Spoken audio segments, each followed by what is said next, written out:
bà nhóm mua vinh đam từ năm từ ngày nơi tí ní miền tụm hôm 80 bát ta ở dưới chỉ rúm tụm hôm phần nắng dương ở đạ bàn mà đón từng 80 bát ta chẳng dương đạ tam đầm nạ ca vào vía bà nạ ca vía đôi thà mà plong chẳng miềnผมbay rồi đam miền mà pon đam chẳng dương đạ tam nằng bà chẳng không 80 bát ta nắng vía vía miền chuyển luôn đam bà chỉ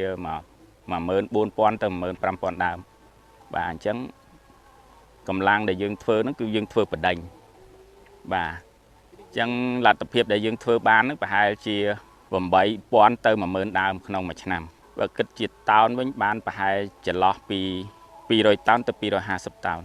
vẽ pon nâng tầm lái từ tam tip xa năm nào rồi đơn na vì số bố tới vì dương thao thì từng và đây là lấy pe ní miên bị ọt miến vì riêng tầm lại bàn của sầm và lấy ní nhung lụa cốt bàn 3,5 rồi thì bàn tầm lại phần năng ai từ tua vô bàn nhóm có biểu nhiều từ rồi thả bàn lại ta chui thấm mấy oi rồi tip xa ở miền nè tính nó ở bàn trao từ lum từ liên tích nằm bay miền cáประกวด chơi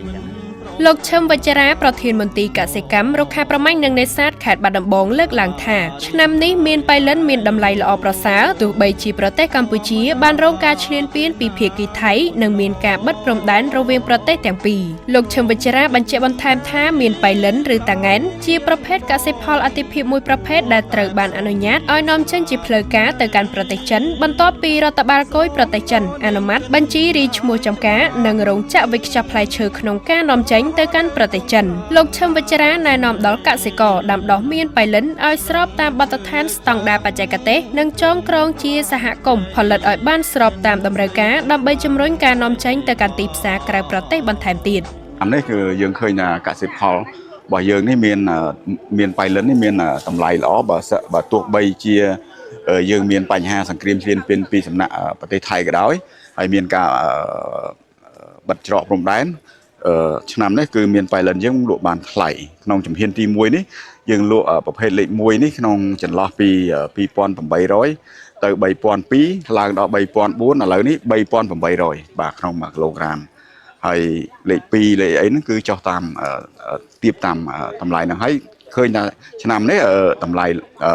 មានបៃលិននេះគឺមានតម្លៃល្អបាទសម្រាប់ធ្វើការនាំចេញហើយឥឡូវនេះយើងកំពុងប្រមូលផលនេះចូលលើកទី2បាទលើកទី1គឺយើងចាប់ដើមប្រមូលផលមានបៃលិននេះនៅក្នុងសប្តាហ៍ទី1សប្តាហ៍ទី2គឺបានប្រមូលផលអស់ជាងប្រហែលជាចូល 60% ហើយដែលយើងបានជំរើសប្រភេទមានຂະຫນາດលេខ1លេខ2ធំនេះគឺយើងបានប្រមូល